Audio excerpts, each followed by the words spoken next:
Good evening and welcome to the Stork Wayne Theater Ross Performing Arts Center. Yes, I see you up there. My name's Tracy Strait. I have the privilege of being the executive director here. And on behalf of our board of directors, our staff, and our awesome ambassadors, those are our volunteers, thank you for joining us. We're so excited to see some of our students here from the Wayne and across the street there from Fishburne here joining us. So thank you guys for being here. Appreciate it. And we also have students from other schools here, so thank you so much. And we do keep our tradition of providing popcorn and drink to any students that come. So we hope that you'll pick up a rack card of what's coming up here at the Wayne Theater, but we have added a show than what you see here, and that is on March the 13th. We've just added the Vienna Boys Choir. So please come and join us for that. This weekend, still a couple tickets left to Twitty and Lynn. And we have Selwyn, Birchwood, and 2 weekends of Pride and Prejudice. So everything's on here, but keep checking the website. And we want to know from you what you want to see live on the screen or on this stage in person. So thank you so much for being here. We're excited to host the signature speaker event. And I'm going to introduce Dr. Tom Benzing to introduce our speaker.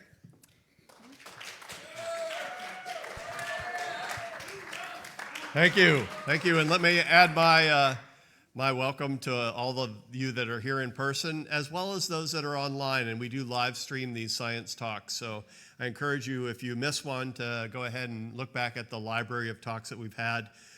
We have about 4 seasons in the museum YouTube library, and we've been doing this for, I think it's the 6th or 7th season now. So these have been really well received and sponsored by the Virginia Museum of Natural History, as well as the Center for Cold Waters Restoration and our new South River Watershed Coalition.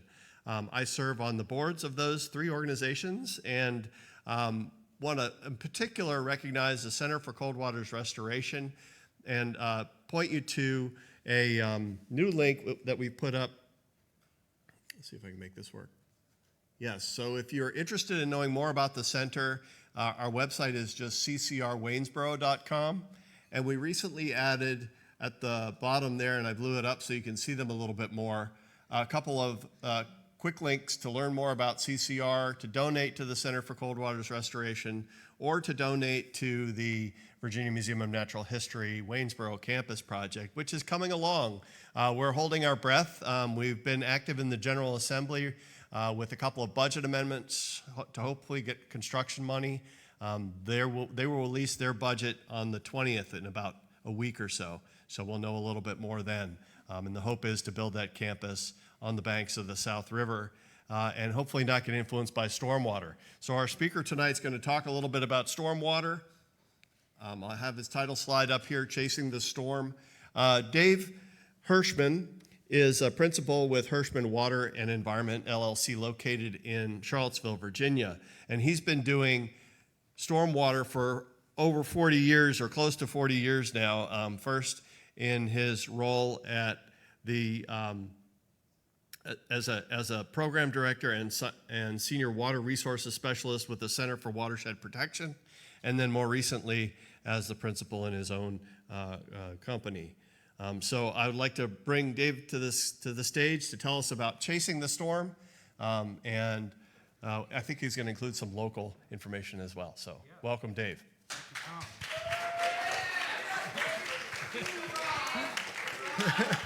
The enthusiastic crowd. This is great.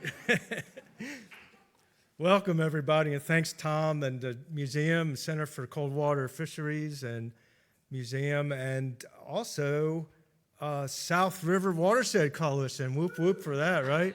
We got some people there.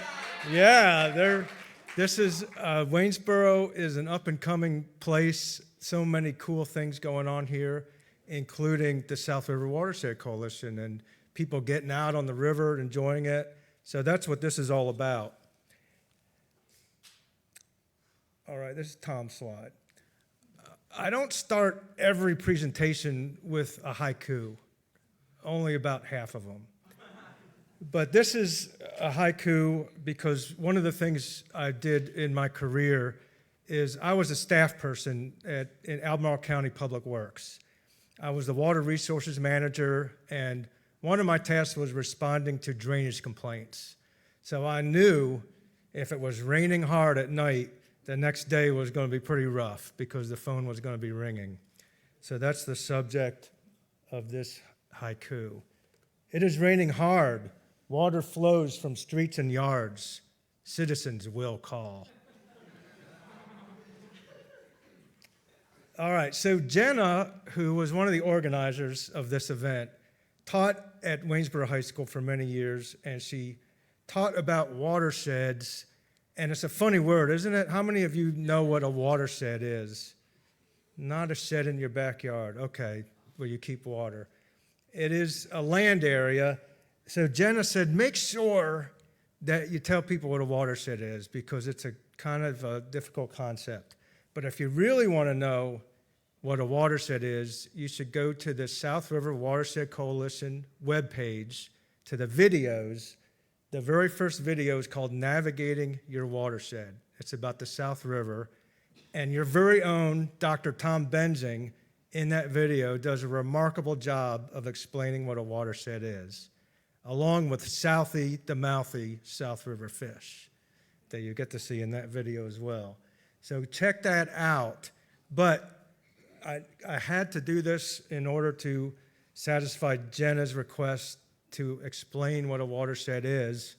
And starting right here, this is the South River watershed.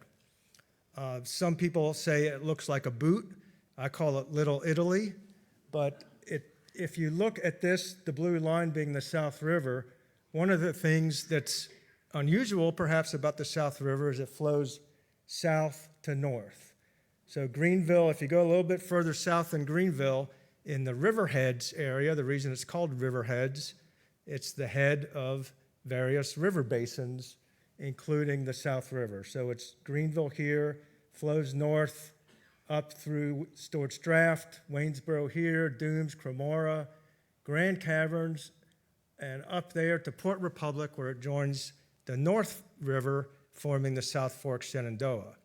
So that's the river, but all this area of land, here's Sharando over here near where Max lives, and all that land, if we're thinking about that point at North Republic, it's sort of like the drain of the bathtub. And all this land area drains to that point. So that's the watershed. But what's kind of cool about a watershed is it doesn't stop at the South River. If you look on this slide, and you can kind of see this curve shape of the South River, that's right here. And that's embedded in this much bigger Shenandoah Potomac watershed, which flows all the way up. So one of the things you'll notice about where the South River is right here, it is truly in the headwaters. The headwaters of the whole Shenandoah Potomac system that ends up in the Chesapeake Bay. So another thing you'll see in that video, Navigating Your Watershed, is people upstream have some responsibility because everything from here is heading north, which is downstream, into the Shenandoah River and the Potomac. And that watershed, there's the South River. And so here's our Shenandoah Potomac watershed. That you can see that same shape right there in the 64 square mile Chesapeake Bay watershed. So this idea of watersheds is nested. It can be as small as your neighborhood creek that might have a watershed of a couple acres or 10 acres, but that's nested in the South River, in the Shenandoah Potomac, and the Chesapeake Bay. So I don't know, Jenna, did I do that justice? All right. Now we can start talking about, yeah. So stormwater, that is the topic of tonight's talk. What is stormwater? And you all have heard the term runoff, correct? Yes, you know what it is. Yes, sir. Yes, sir. All right.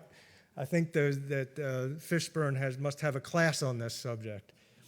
But anyway, it's runoff from a lot of different land surfaces. It could be a parking lot, could be a rooftop, lawn, a farm, a sports field, any of those types of things. And the water gathers and it runs off, and that is what we call stormwater. But we've had some certain issues with it, with the quantity of it, creating flooding, and also the quality of it, creating water pollution.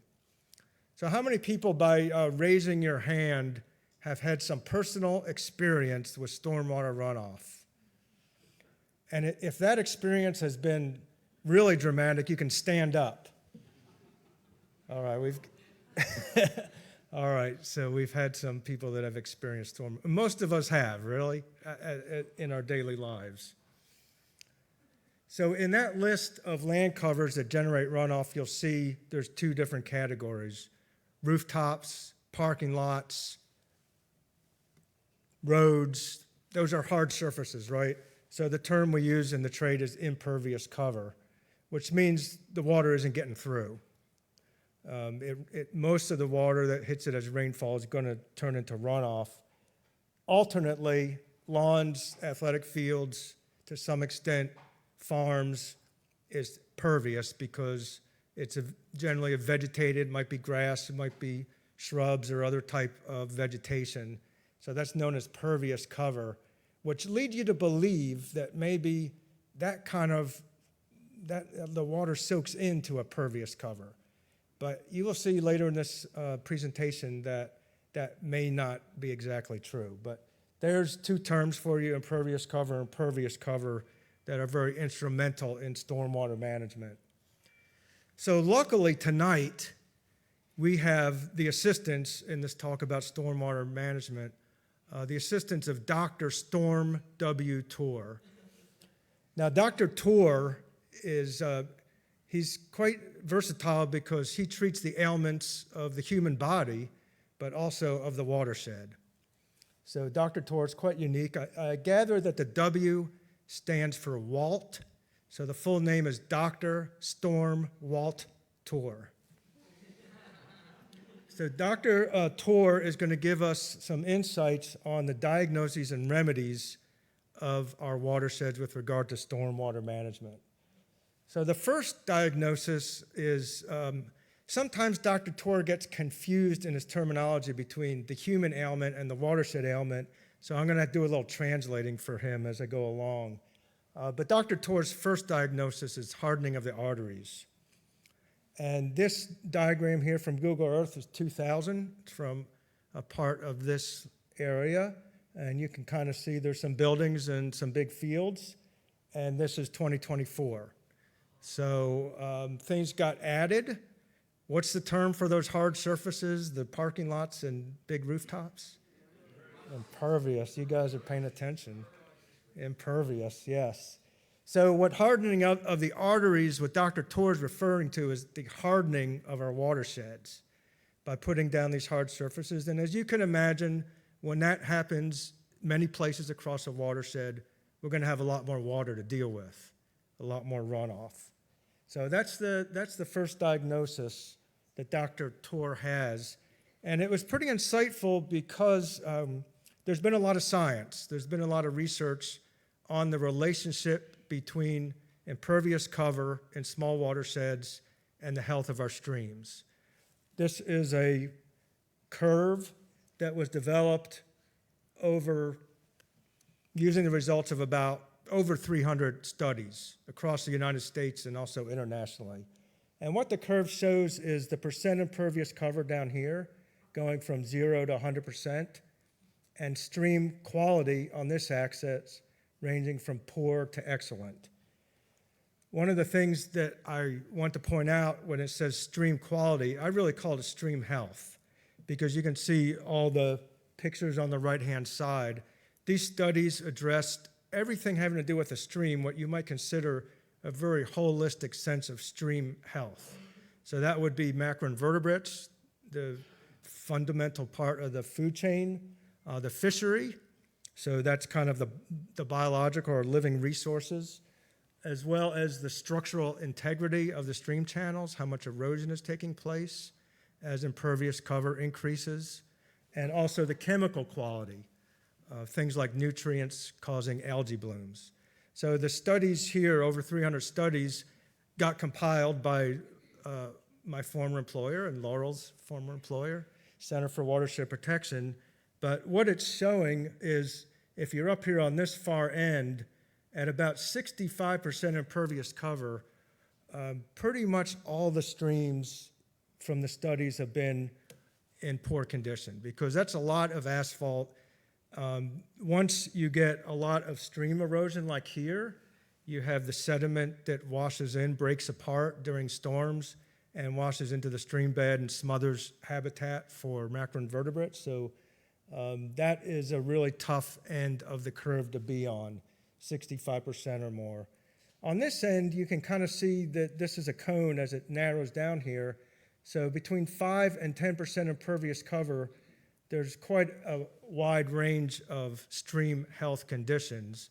That's because some watersheds with low impervious cover could have a little bit of intensive agriculture or a lot of it.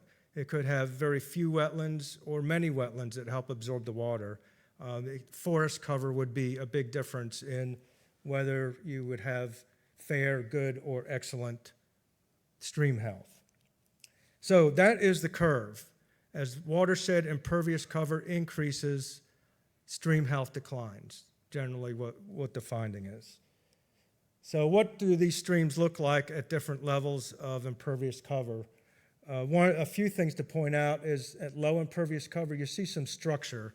So those of you who fish or like to wade in stream or even walk along the greenway here in Waynesboro, you see structure in the stream. You see riffles, pools, and runs. And that is a very significant part of the health of a stream for biological and physical properties. As you go up, you can kind of see at 20% impervious cover, we're starting to lose structure in the stream. These are generalizations, but I'm just giving you a way to picture what streams look like at these different levels of impervious cover.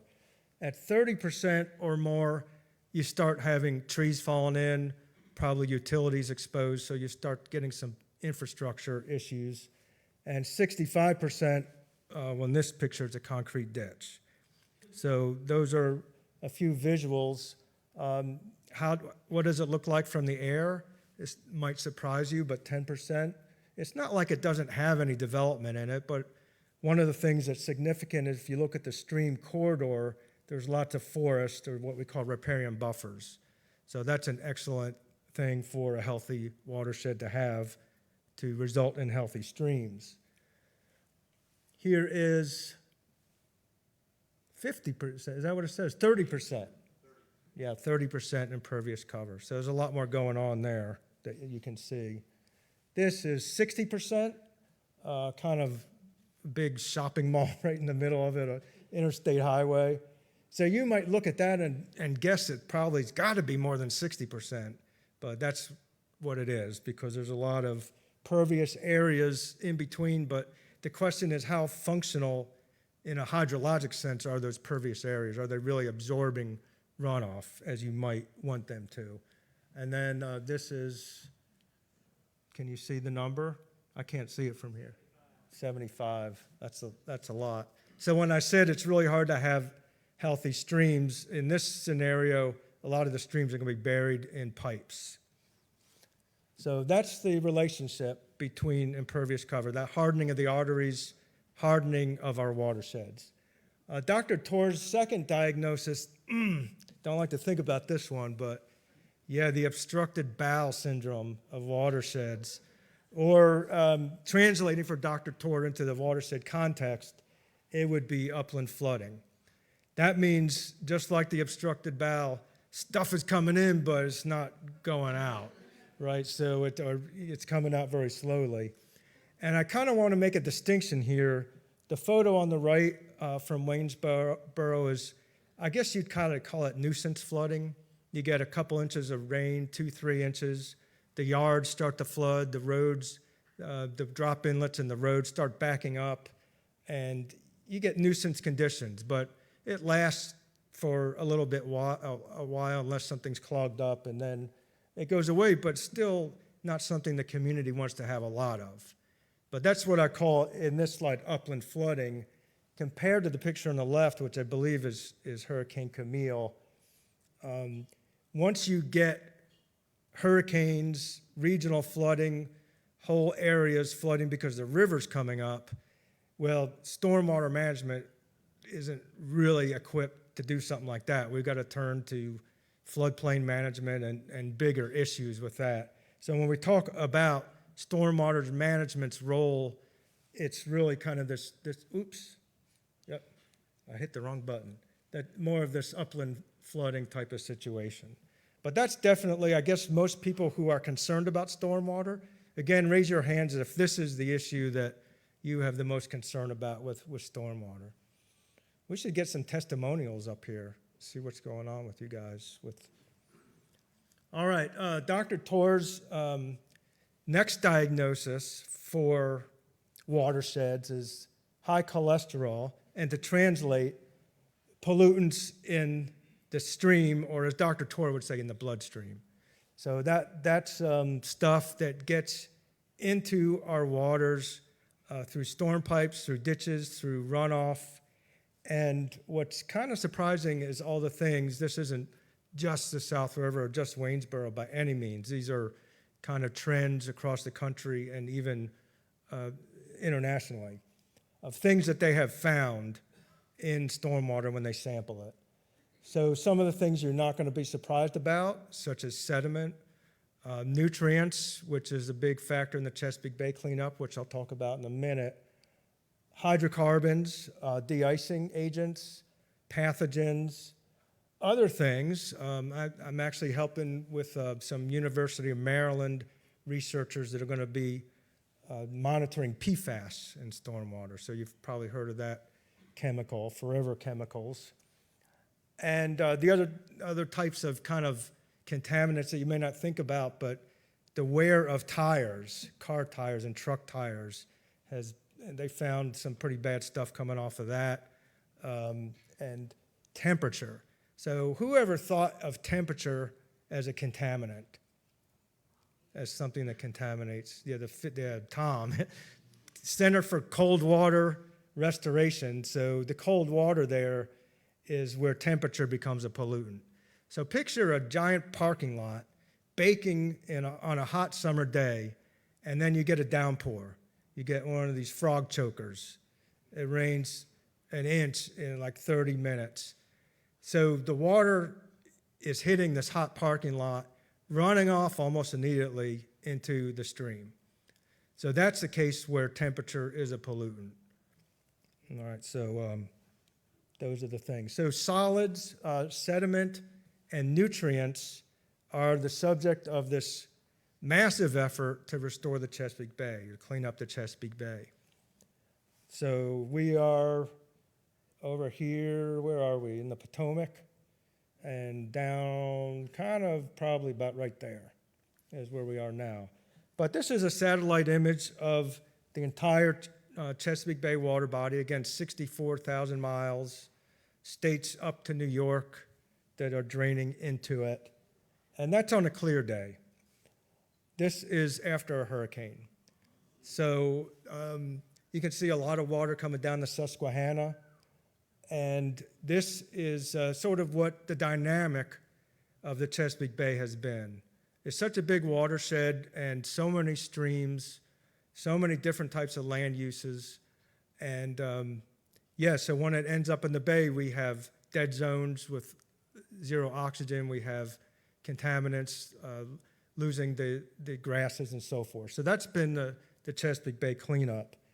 And that got to be such a big project that the EPA adopted this program called a pollution diet. And this kind of started in the late 2000s, this pollution diet. And it's just like you see there on the screen.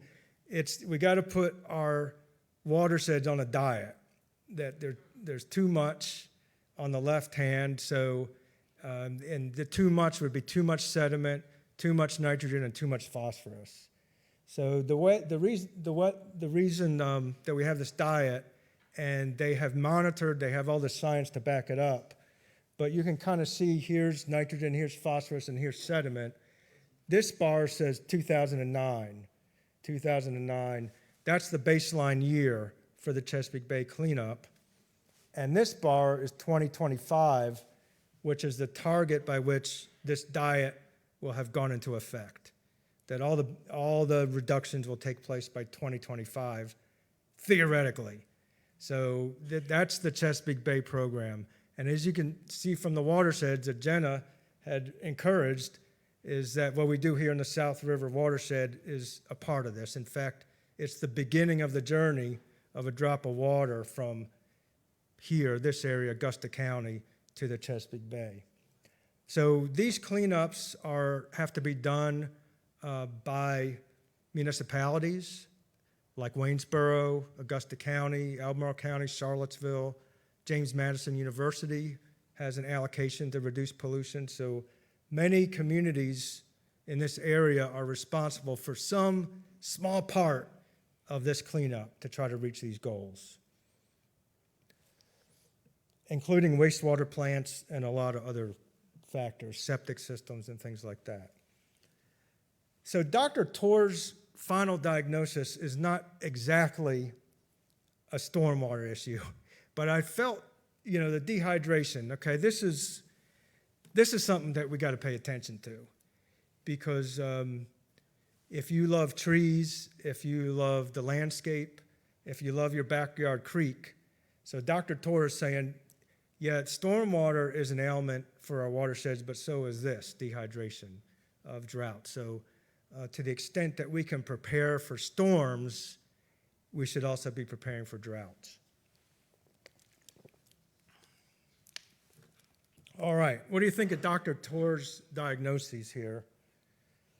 Watershed hardening, nuisance flooding, contaminants, and drought. Do you think this is a good list? Do you think Dr. Torr got this right? Oh, yeah. You guys want to come up here on stage and kind of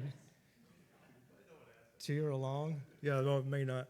Okay, well, I'm not going to leave it there because that's kind of a downer. But Dr. Torr, luckily, Dr. Stormwater Torr has remedies. Dr. Torr has some remedies. So hallelujah, we just want to end with the diagnosis. So Dr. Torr's remedies are pretty cool. Boost the heart rate capacity. That's got to be good for everybody. So in the stormwater world, that equates to storage. How do we get more storage of water in our watershed? Plant-based diet. So all that contaminants in our blood streams, maybe we can clean some of that up with vegetation and soil, natural approaches. And then the third, Dr. Torr says, get out and socialize. You're too lonely. Don't sit there on your computer watching YouTube videos.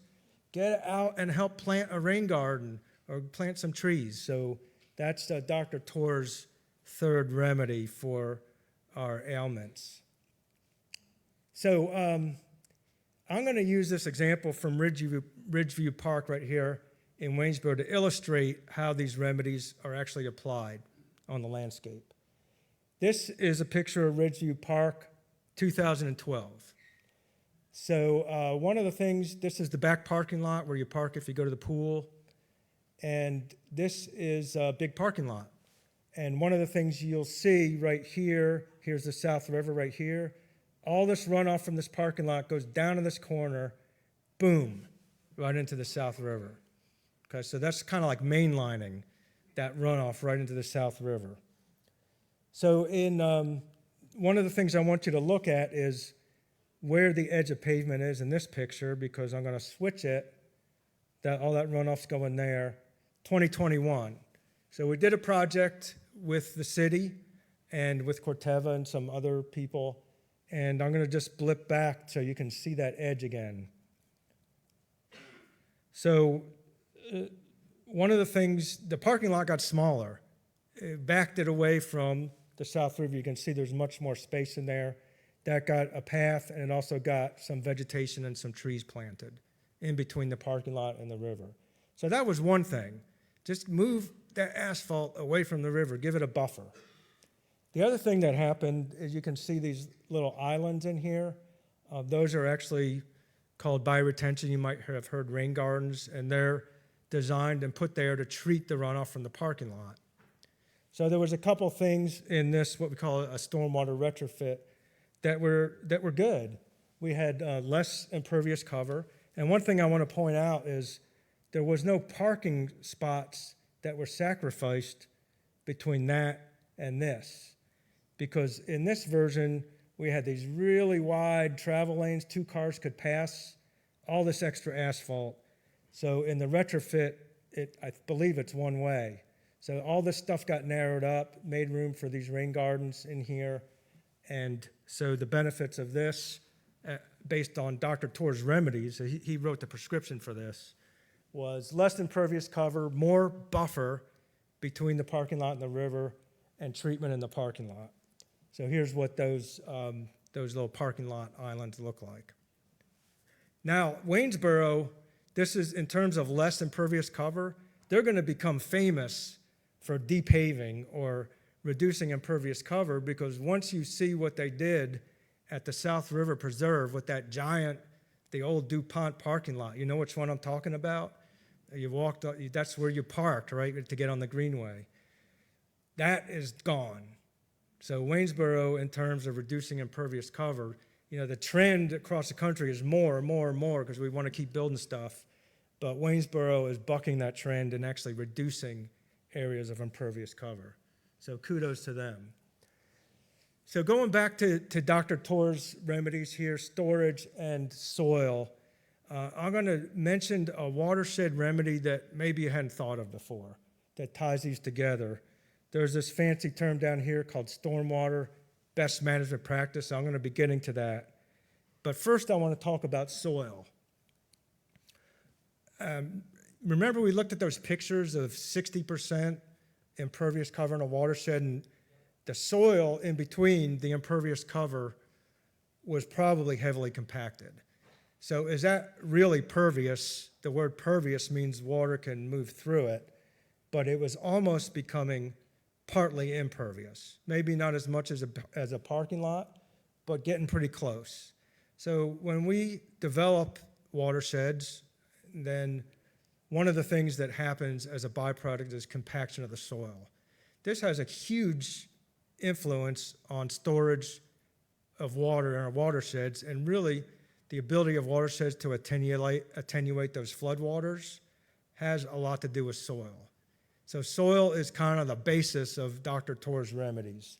One of these, you can see in these pictures, this one on the right, where they grade a residential yard, roll the equipment over it, and lay a thin layer of sod on top.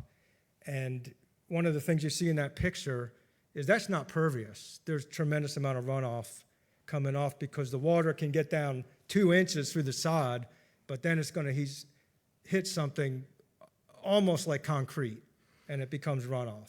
You ever seen like a sports field that's been used, like a soccer field that's been used, and it's after a heavy rain? How much water comes off of those things?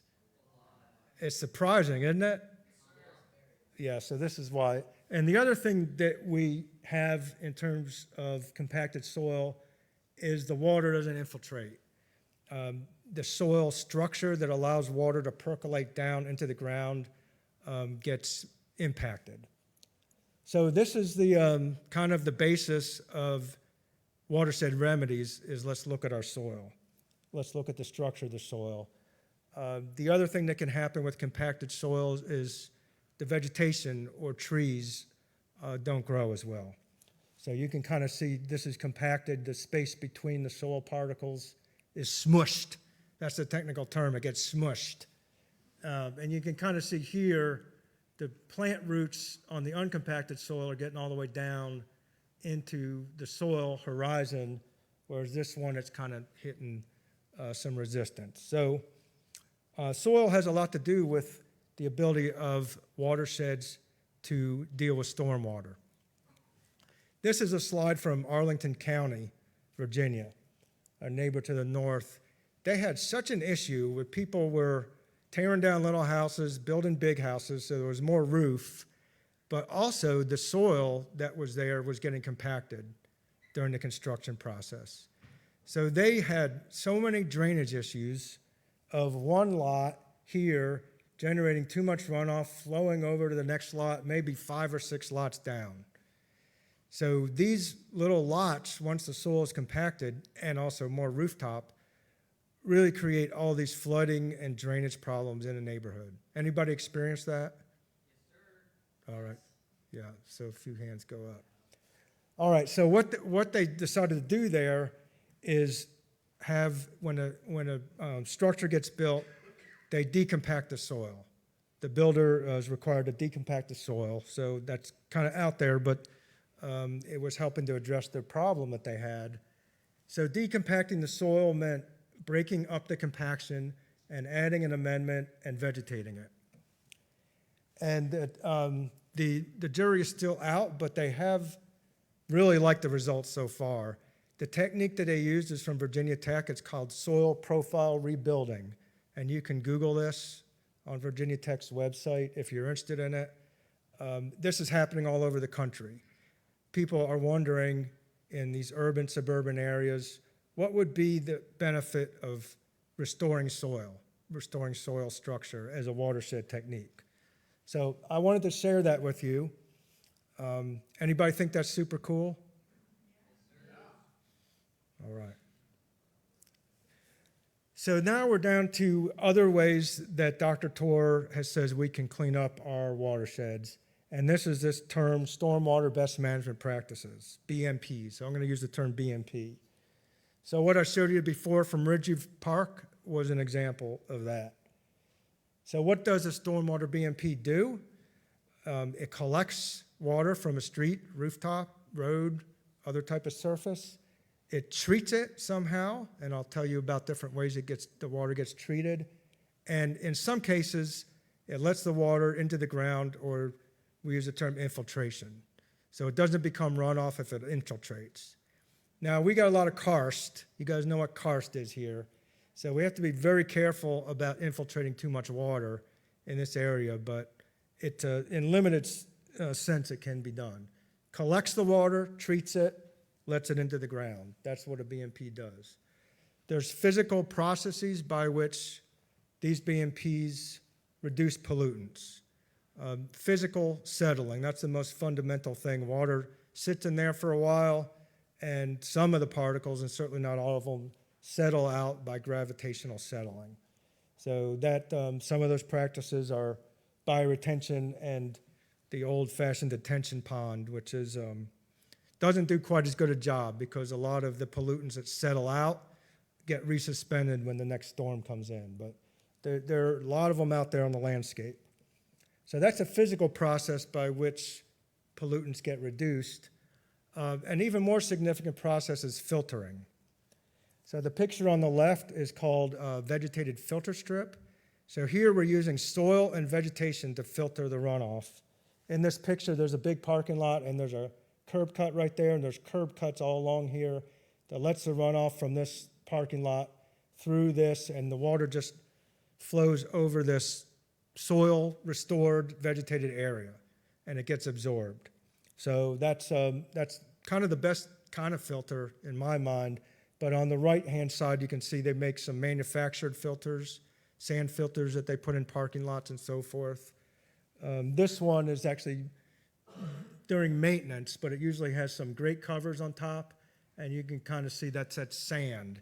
So if you had a gas station or a real dirty kind of industrial site, you might use something like this underground sand filter.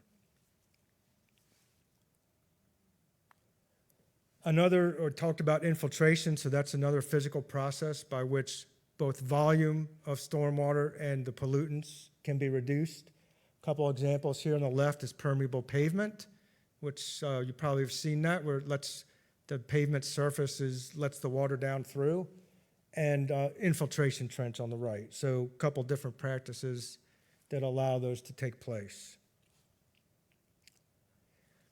The BMPs also work through chemical processes to remove contaminants, and one of those processes is called adsorption, which is the ability of, especially organic matter, to become very sticky. So if we can get those pollution particles to adhere, to stick to soil particles and not let go, then they don't go downstream. We're trapping those pollutants in the stormwater BMP. And certainly one of the sequences you see here in the bioretention construction is, here's the soil mix that's specially concocted to do that. It's put into the bioretention cell, and then of course the vegetation grows. And that vegetation in that picture is all local ecotype native vegetation in Charlottesville. That's where that site is. So adsorption is a chemical process. How many people have heard of biochar? Yeah, only in Waynesboro do like half the people know what biochar is. Yeah. So biochar is charcoal basically, but it's burned in a low oxygen environment. It's a process called pyrolysis, and it really becomes a super sucker of contaminants. And just to illustrate that, this is the stream bank of the South River. I believe that's Constitution Park. When they were doing the restoration because of the mercury, they used biochar in the stream banks because they did a lot of studies and they found that the mercury particles would adhere, get sucked in to the biochar. And that was a long-term adhesion that took place. So biochar has been used a lot here in Waynesboro on the stream banks. But the slide on the right, they're starting to use it for stormwater. On the right is an experiment done by Dr. Paul Imhoff at University of Delaware, where they added biochar to road shoulders that were receiving a lot of runoff. And he found that the reduction of the volume of runoff that went into the biochar was fairly significant. So biochar is something, people love it, some people don't love it, but you'll probably hear more about it. Of course, the treatment of stormwater also involves biological processes. So we talked about physical, like filtering, right? We talked about chemical adsorption. This is, to me, the most significant removal process for polluted stormwater is plants. Plants just do an amazing job, and they keep on giving. So a couple examples, stormwater planter here, which is sort of like a bioretention in a box. Stormwater wetland right here in Waynesboro.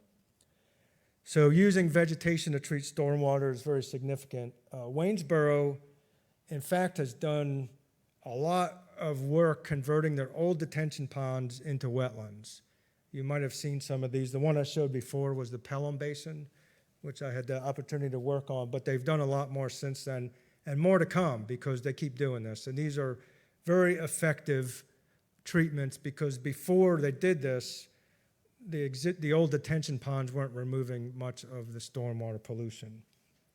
So that's the biological. And even just planting, a practice we call conservation landscaping, planting hopefully native vegetation will do a lot, especially in combination with a good soil or an amended soil. That is a practice that you can get cost share for, and I'm going to mention cost share in a little while. But the reason the vegetation is so significant, I love this picture, this graphic from Claudia West. She used to work with North Creek Nursery up in Pennsylvania. Has anybody in this room read Planting in a Post-Wild World? Yeah, Stephanie has. So that's her book that she wrote with Thomas Rainier. But what I like about this graphic, we always think about this, right? The above ground biomass. That's what we see. But really significant is this underground biomass. They've done studies to show that pollutant removal goes up in these BMPs if you have what they call diverse root morphology. Because the scientists like to use stuff like that, terms like that, diverse root morphology. But you can look at the picture. Some of the roots are kind of hairy and light. Some go deeper and are more robust. So there is a diversity of structure and type of roots. And all these root systems work together along with the microbial community to basically, it's a pollutant removal factory under there. So you don't realize that when you see the vegetation above ground, that all this is going on underground. All right, so the final Dr. Torr's remedies, which I really like, get out, plant a tree. So that's basically what he's saying, Dr. Torr. Thank you, Dr. Torr. I'm going to do that. So right here in Waynesboro, you can go to the Waynesboro Public Works, and you can go and meet Perry the Raindrop. They naturalized an old detention pond right near the Public Works office, up by the big water tank, if you know where that is. And so they have this video. You can check out Perry the Raindrop on the video, and better go to the site and walk around. So Waynesboro has done quite a bit. In terms of getting involved, this is a program called Virginia Conservation Assistance Program. So you guys, in an agricultural setting here in the Valley, you know farmers can get cost share to do conservation practices, right? This is the urban or suburban version of cost share. So you can get money from the state of Virginia through the Soil and Water District to do a rain garden, to do a conservation landscape, permeable driveway, things like that. So this is a program that exists all across the state of Virginia. It is administered by the local Soil and Water District. So here you would contact Headwaters, Soil and Water Conservation District, Virginia Conservation Assistance Program. So if you didn't know this existed, this is it. And they got some money in the budget for this now. So that's Dr. Torr would like that because it gets you involved right on your own property. So the best way really to get involved is hands dirty, feet wet. That's kind of the mantra, hands dirty, feet wet. So all these pictures are local except for that top left one.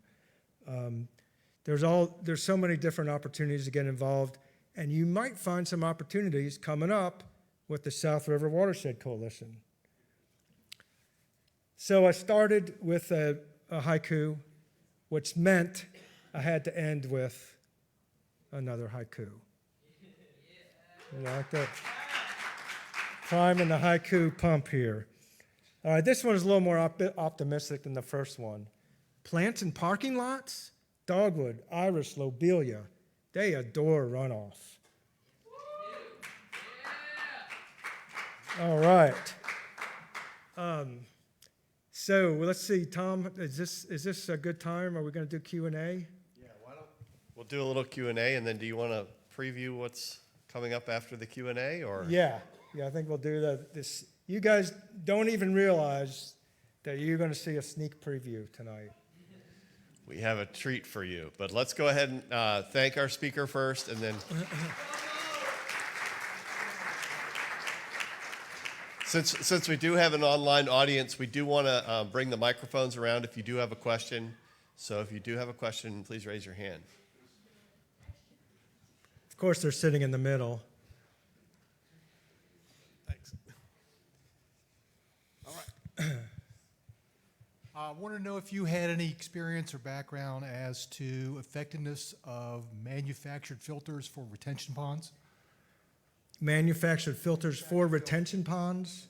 So you put a filter at the head of a detention pond? Is that, or? A manufactured filter Within a retention pond. Oh, okay. You mean the smart BMPs with the sensors? Okay. Well, yeah, there are places that do that. They'll put a sand filter in a detention pond. But when I mentioned the smart sensors, so imagine a pond that's full of water. The next storm that comes in doesn't have a lot of capacity because it's already full of water. So what this smart BMPs, they call them, they have sensors that go out on the internet, look at the weather forecast, and then they can open a valve and drain the water down so that more water can be stored in the pond during the storm. So that's something that's relatively new, but I'm not aware of any in this immediate area. Does that answer your question? I was also looking at special filters that would filter mud from regular water. Runoff. Filter mud. Yeah. Out of the retention. Yeah, so that's possible. The issue with filters is maintenance. So detention ponds tend to have a pretty big drainage area, so there could be a lot of sediment washing into it. And, usually like I showed those filters at the edge of a parking lot with the sand in it, that was just kind of asphalt. But if you have a lot of grass, open area, a lot of sources of sediment, the filters are prone to clogging, and that becomes a pretty bad maintenance issue. You just pass this over. So we live in a small development just north of town called Claybrook, and there's a spring-fed pond that's part of our development. Over the last couple of years, there's been all kinds of building going on, and our issue is the builders have put in a retention pond that is chocolate all the time. I mean, it's filthy. That runoff goes off into our pond, which for a long time, as long as I can remember, was crystal clear. And now we're getting all this pollution and sediment running into this pond, which flows into a creek, which flows into the South River, which goes on down the trail. We had an issue back in '22 where it was so bad the street was totally covered with mud. All that ran into the pond. I called Mark Formert, the river keeper over on the Shenandoah River. Yeah. Okay, he came over right away. He took a look at it. He issued a formal complaint with the DEA, which also replied to Waynesboro. We met with Waynesboro, and they told us that the street would be cleaned up, and the developer said it would be cleaned up, blah, blah, blah. Nothing happened. Next time it rained, it all went into the pond again. The pond turned chocolate. The fish were on their bellies. I mean, it was just sickening watching all this. And after that, we didn't get any actual good response from the developer, from the city, from anybody as far as what we could do to take care of this. The streets leading all around this pond, with all the construction going on, are constantly covered with mud. Every time it rains, the water runs directly down into the street by our pond and directly into the pond. This retention pond that Dave is referring to, it's chocolate all the time, and a half-inch of rain will cause that to run over, and that goes directly into our pond. So we're kind of at a little bit of a, who can we get to help us? Yeah. Yeah. We're stuck in this pond. In my estimation, it's being destroyed. And sounds not like only it. that, but when the pond turns chocolate, the stream turns chocolate, and that's all the sediment running down into the river. And we'd kind of like to know, who do we need to contact to get some help, because nobody seems to be interested in this. Yeah. Tom, do I need to repeat questions, or are they coming through the microphones? I think that one came through well. Okay. So the question is, who do you contact if you have a stormwater issue like this? Yeah.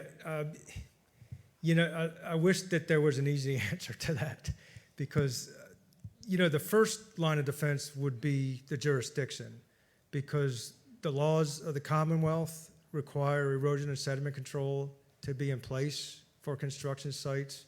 So you can always start there, but then if you needed to run it up the chain of command, it would be to Virginia Department of Environmental Quality.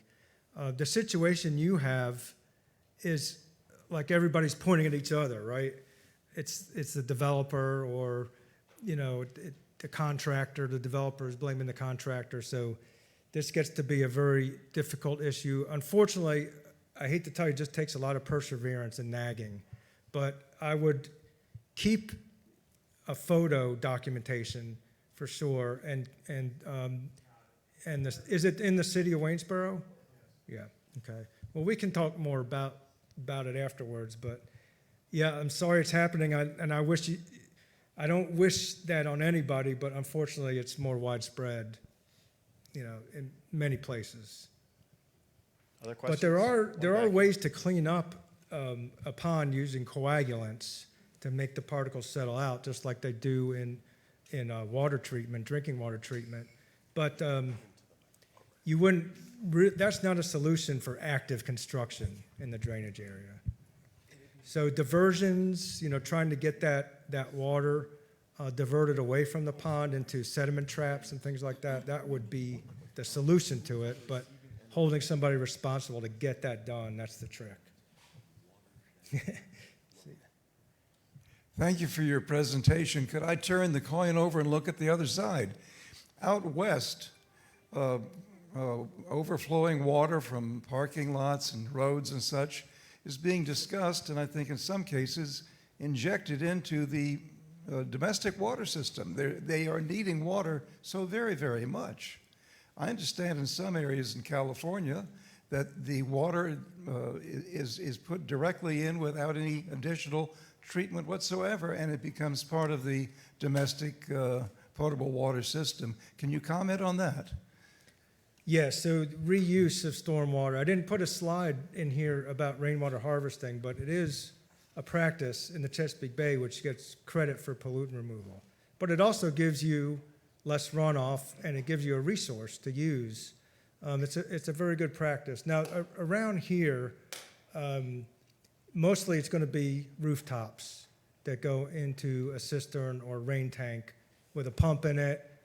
It can be used, obviously, for outdoor irrigation, but it can be used indoor for laundry. Some fire stations use it for washing their fire trucks, for wash water. So basically non-potable uses. So what you're talking about is ramping it up to the next level. That's going to take a while, but stormwater is a resource, especially when we're getting these drought conditions. So I'm glad you brought that up. It's a good point.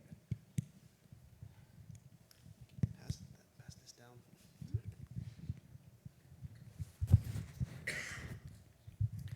Thank you. Are you seeing any cities or other governments putting in zoning requirements for, if that's the right term, for parking lots to have, let's say the diet where there's less traffic and required to put in these bio-retention sections? Is that, Yeah, are we definitely. moving that way? Yeah, it's happening. Different places do it differently. In Virginia, we have a statewide stormwater regulation. So, it's administered at a local level, but the regulation comes from the state level. And it pretty much requires these BMPs. But they can, if you had a development site, it can be a lot of different places on that site, but it's kind of getting in that direction. The other thing we have in Virginia, which is a kind of a countervailing force, is developers can buy off-site credits for their pollutant removal requirements. So they can pay a nutrient bank on a farm somewhere that would take care of their regulatory liability. So so that doesn't quite help the South River or the local watershed, but most development sites are going to have some type of BMP like that on it. Dave, we have some curious cadets back here, so we're going to ask All right, the questions curious from the cadets. curious cadets. Okay, so what if I have like a polluted backyard, and then all of this type of polluted trash seeps into the ground, and then when it rains, it's polluted rain. But like, if I want to play in the backyard and I dig a hole, what was my question? How do I get rid of the polluted soil? That's a good question. How do you get rid of the polluted soil? Polluted soil, how do you get rid of it? Well, some soil is very polluted, but I'm not sure that your example would be polluted soil. But are you talking about compacted soil or just dirty soil? All soil is kind of dirty, isn't it, by nature? Compacted soil. Oh, okay. How do you decompact the soil? Well, you can add, if you have a compost pile, you can add compost. You can kind of decompact the soil just manually with picks and shovels and rakes. So there's ways to do it.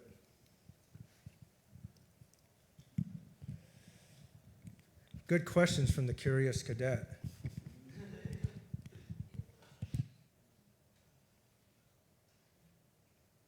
Laurel, aren't you going to ask a Do we have any question? other questions?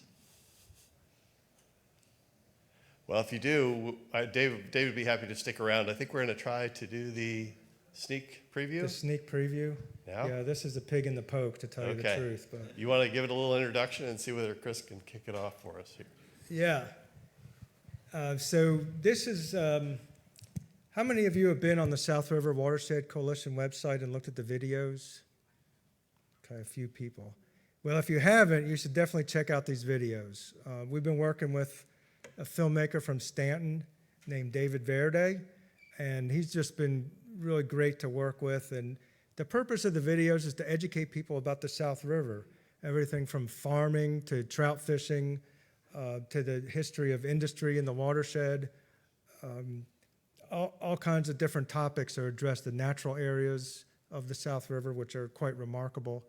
So there's a series of videos on the website. You should check it out. All you got to do is Google South River Watershed Coalition. Tom is the chair of the board, and Max is the secretary. So right there you have a good chunk, and Stephanie's here. She's also on the board of the coalition. So these videos were sort of a COVID project because we were planning some outreach activities around the South River, and we couldn't do it. So we pivoted to making these videos, and this one is, yes, sneak preview because it may not be 100% complete, but this audience gets to see the sneak preview about the history of the South River and how much it's changed over the years.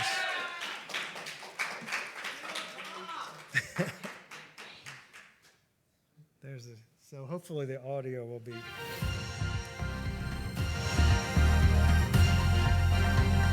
Good afternoon and welcome. We begin with our top story. What do people actually know about the South River? Here to help us find out is our stream and field correspondent live from Riverfest Southie, the mouthy South River fish. Southie? When I first got here, people would go like, you're going to go fish next to the DuPont plant? And now this is...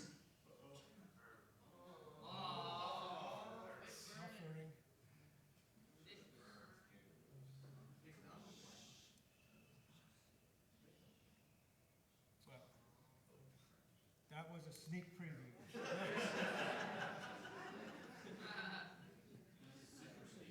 That was super sneaky. Hopefully we'll be able to get that buffered.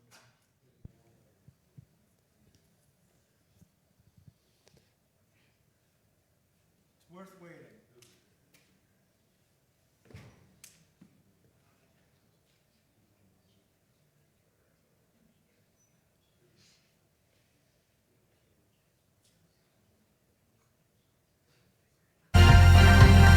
Good afternoon and welcome. We begin with our top story. What do people actually know about the South River? Here to help us find out is our stream and field correspondent live from Riverfest Southie, the mouthy South River fish. Southie? When I first got here, people would go like, you're going to go fish next to the DuPont plant? And now this is one of the better places to come fish in the state of Virginia. Anything downriver of here was polluted and nobody wanted to eat the fish, or it was kind of more of a sewer than a river. Through the years, it's improved a lot. Yeah, we saw some minnows. Yeah, and I went on a canoe. Second time. Last time was like 5 years ago. We've seen snakes, Ducks. right? Tadpoles. So it's taught us a lot about nature. I came to Winnipeg for like a field trip so we could release some fish we've been raising their entire life. My daughter's school, so out of Midlothian, Virginia, is here to release trout into the river. So they've raised trout as part of a school project, and we are here to release them into the South River. So have a good life. Today is my mom's birthday. She's turning 45 today, and we've decided to come down here and spend the day for her birthday at the South River. And it was one of the things when I first moved here that I was most envious of when I was watching the kids play along the river, is that I would have killed to have a river to play along. Just seeing them like swish splash around in it is fantastic. We'll fish as much as possible. We'll float as much as possible, whether that's standing up or sitting down. And sometimes we'll just, if it's a really hot day, you might just put your feet in and hang out and enjoy the serenity that it has to offer. And we are just having a fabulous time like we do every year. My favorite part was basically every part. Thank you, Southie. Now a word from our sponsors. Good. Here we are along the banks of the beautiful South River. As I look around, I can see people enjoying themselves in their kayaks or fishing or even just strolling along the greenway. But did you know that this very same river, while clean and healthy for most of its life, also has a storied and quite stinky chapter in its history?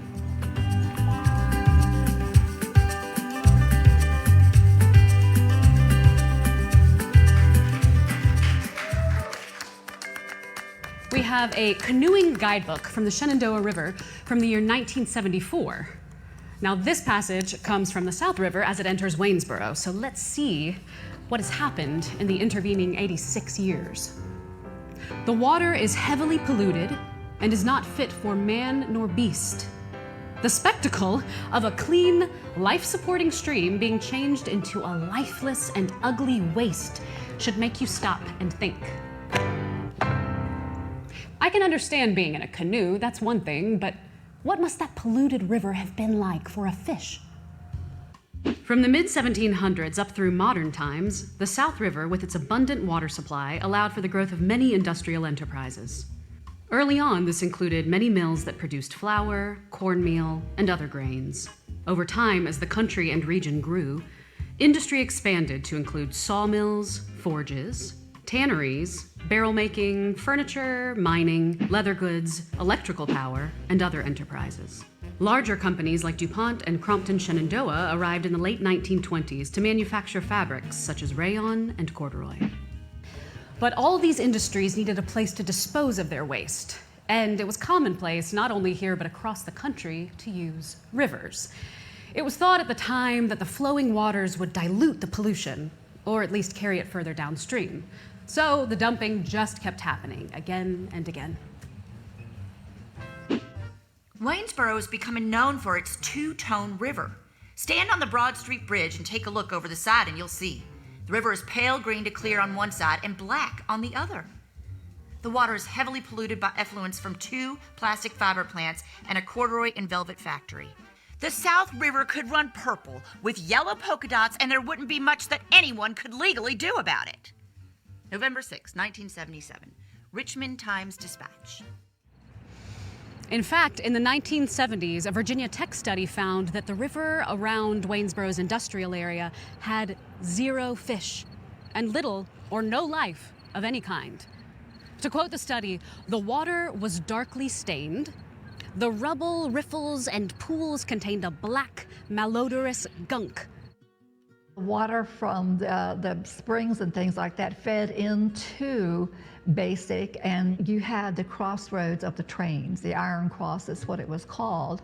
And so people came in, they visited like from the hotter regions like Richmond and things like that. They would come and stay a month or so at a time with the cooler weather of the mountains, and you had every kind of sport, horseback riding and all like this.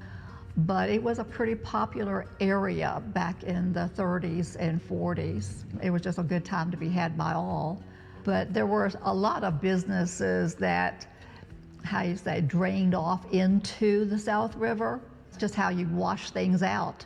Never thought anything of what it might be doing to you in later years.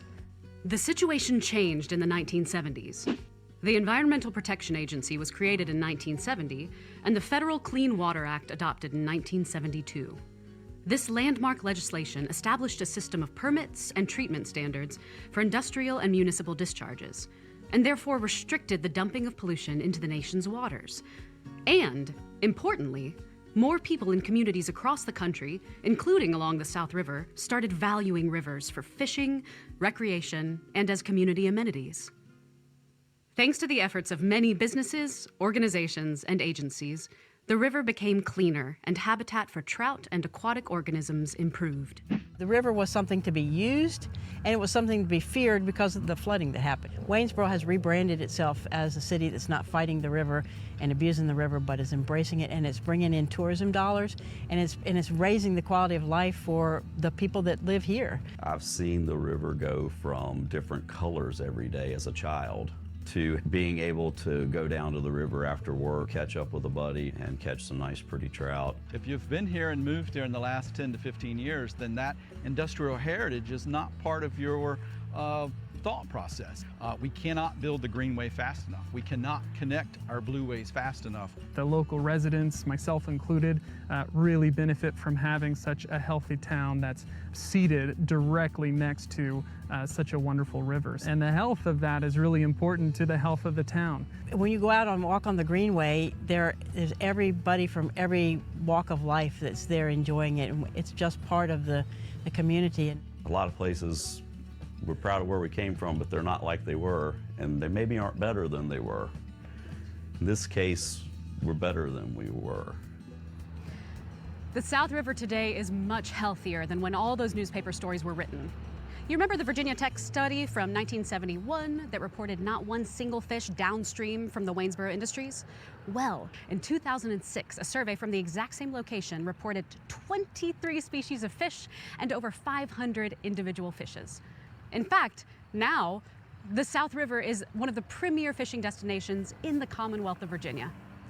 So next time you drive over the South River or walk along its banks, or yes, Southie actually live in the South River, think about how much it's improved. But let's not stop there. It's going to take the entire South River community to continue to improve the waters and keep them clean and healthy for generations to come. The South River Watershed Coalition was formed to help educate the community and to take action to preserve and protect this outstanding resource. To learn more about the mercury remediation, the Virginia Department of Health Fish Consumption Advisory in place for the South River and South Fork Shenandoah, or the Promotores de Salud program, visit southriverwatershed.org.